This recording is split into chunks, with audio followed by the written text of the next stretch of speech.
Avis vascular centre మన దేశంలోనే the best varicose vein hospital. మీరు జానపద కథానాయకుడిగా విఠలాచారి గారి సినిమాల్లో అన్ని సినిమాల్లో వేషాలు వేసినప్పుడు మీకంటూ ఒక రేంజ్ని క్రియేట్ చేసుకున్నప్పుడు ఆ టైంలో వచ్చినటువంటి జనరేషన్ చిరంజీవి గారు కావచ్చు, అప్పుడు కొదమసింహం అనుకుంటాను కదా, అదే టైంకి అప్పుడు రిలీజ్ అయినప్పుడు కాంపిటీషన్ అనేది కనిపించేదా మీ మధ్యలో? ఎలా ఉండేది అసలు? నేను ఎప్పుడూ అనుకోలేదమ్మా. చిరంజీవి గారు ఫస్ట్ పిక్చర్ నాదే, పునాదిరాళ్ళు. పునాదిరాళ్ళు మేము 5 కుర్రోళ్ళం కలిసిమెలిసి ఉండేవాళ్ళం. తర్వాత కొన్ని రోజుల తర్వాత పున్నమినాగులో చేశాము. ఆయనదేమో నెగిటివ్ క్యారెక్టర్, నాది. సో నాకు ఏమంటాము, స్నేహితుడిని మిత్రుడు అంటాం. నాకు ఆప్తమిత్రుడు. ఆప్తమిత్రుడు అంటే ఆపదల్లో ఆదుకునేవాడు. అలా ఉన్న 2-3లో నాకు చిరంజీవి కూడా ఒకరు. సో అయితే నేను ఎప్పుడు ఆప్తమిత్రుడని నేను ఆయన్ని కలవటము, నా సమస్యలు చెప్పుకోవటం ఇటువంటి ఎప్పుడు నేను చేయలేదు. ఎందుకంటే ఇటువంటి పరిస్థితులు నాకు రాలేదు. నన్ను ఇండస్ట్రీలో నేను అంతకుముందు ఎలా వచ్చానో, నన్ను ఎలా పోషిస్తున్నారో ప్రొడ్యూసర్సు అండ్ ఛానల్స్ అవనివ్వండి, డైరెక్టర్స్ అవనివ్వండి. సో దానివల్ల నేను ఇతర వాళ్ళ అండదండలు లేకుండానే నేను ఒంటరిగా వెళుతున్నాను. అలా సాగుతోంది కాలం, నన్ను సాగనిస్తుంది ఈ వయసులో కూడా. సో నాకు ఇష్టమే, నా పక్క వాళ్ళు నేనే పొగుడుతూ ఉంటాను.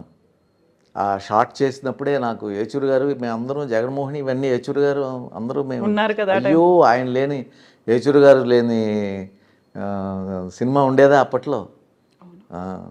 ఎంతకాలం నుంచి మా అందరికంటే సీనియర్స్ సారథి గారు, ఏచూరి గారు, కేకే శర్మ గారు, ఇటువంటి వారందరూ కూడా చాలా సీనియర్స్ అండి. వారందరితో కలిసిమెలిసి చేశాము. మెయిన్ సావిత్రి గారు, వారితో నా జగన్మోహన్లో మదర్ ఆవిడే, పునాదిరాళ్ళలో మదర్ ఆవిడే. నాకు అటువంటి అదృష్టం, వారి పక్కన చేసే అదృష్టం కలిగింది అప్పట్లో మాకు. సో నాకు ఎదటి వాళ్ళు బాగుంటే నాకు చాలా ఇష్టం, సంతోషం. ఫోన్ చేసి కంగ్రాచులేట్ చేశారా పద్మవిభూషణ్ వచ్చినప్పుడు చిరంజీవి? లేదండి, నేను చెప్తున్నాను కదా, నాకు అసలు ఫోన్ నెంబర్లు తెలియదు, ఏమీ తెలియదు. నేను ఆహా అనుకుంటాను అంతే.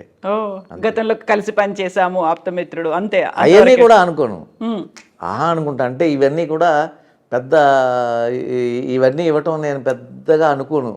ఎందుకంటే ఏదో చెప్తా ఉంటారు, మనకు కావాల్సింది ఏంటంటే పిక్చర్ సక్సెస్ అవ్వాలి, ప్రొడ్యూసర్కి డబ్బులు రావాలి, జనాలు చూడాలి, ఇండస్ట్రీ పచ్చగా ఉండాలి, అంతే. మళ్ళీ వాళ్ళు సినిమా తీయాలి, మనకు వర్క్ ఇవ్వాలి. కానీ అవన్నీ మనకి ఒక స్టేజ్కి వెళ్ళాక అవి కావాలండి. ఒక స్టేజ్కి వెళ్ళాక వీటన్నిటికంటే ఏదో ఇంకా కావాలనే తపన అది ఉంటుంది. ఆ తపన ఉన్న వాళ్ళు అటు ప్రయత్నం చేస్తారు, వాళ్ళు సక్సెస్ అవుతుంటారు. నేను చెప్పాను కదా, అత్యాశ నాకు లేదు అని.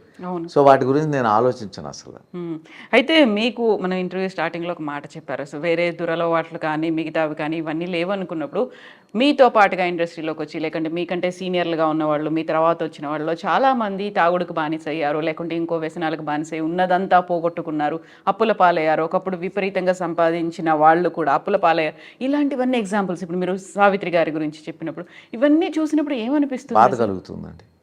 బాధ కలుగుతుంది. ఏదైనా చేయగలిగితే మనం ఆహానే పొజిషన్లో లేము, చిన్నగా ఏదైనా చేయగలం అంతే. పెద్ద ఉన్నవాళ్ళు వాళ్ళు తలుచుకుంటే ఏదైనా చేయగలరు. వాళ్ళకి ఆ మనస్తత్వం ఉంటుందో లేదో తెలియదు. మనకేమిటంటే చేద్దామన్నా మన దగ్గర ఉండవు. ఎప్పుడైనా చెప్పేవాళ్ళ సావిత్రమ్మ గారితో కానీ ఇంకెవరితో నేను ఇలా మాట్లాడినప్పుడు డిస్కషన్స్లో కానీ? లేదండి, అసలు సావిత్రమ్మ గారు యాక్ట్ చేసినప్పుడు మాకు ఆవిడ అన్ని కష్టాల్లో ఉన్నారని తెలియదు. ఈ మధ్యన ఈ యూట్యూబ్స్ అవి వచ్చిన తర్వాత వాటిలో వేసి 600 ఇంట్లో ఉన్నారు, లేకపోతే రేక్ షెడ్లో ఉన్నారని తెలిస్తే, అవునా అప్పట్లో మనం పనిచేసామే, బోల్డ్ అంత ఇచ్చేవాళ్ళే మన దగ్గర ఉన్నది అని కళ్ళంటా నీళ్లు పెట్టుకున్నాను. అంతే కదా, తెలియకుండా వచ్చేవాళ్ళు షూటింగ్కి. సావిత్రి గారు వచ్చారు అనుకోవటమే, మనం ఎప్పుడో సినిమాల్లో చూసాం అని చూడటం, కలిసి పనిచేశారన్నప్పుడు ఒక సంతోషం అంతే తప్ప వెనకాల ఉన్న ఆవిడ బాధలు మనకు ఎవరు చెప్పడం లేదు. పెద్దగా అప్పట్లో మన దగ్గర డబ్బులు కూడా ఉండేవి కదా, తక్కువే కదా అందరికీ కూడా. అయినా మనకు ఉన్న దాంట్లో తప్పకుండా సహాయమే కదా అసలు.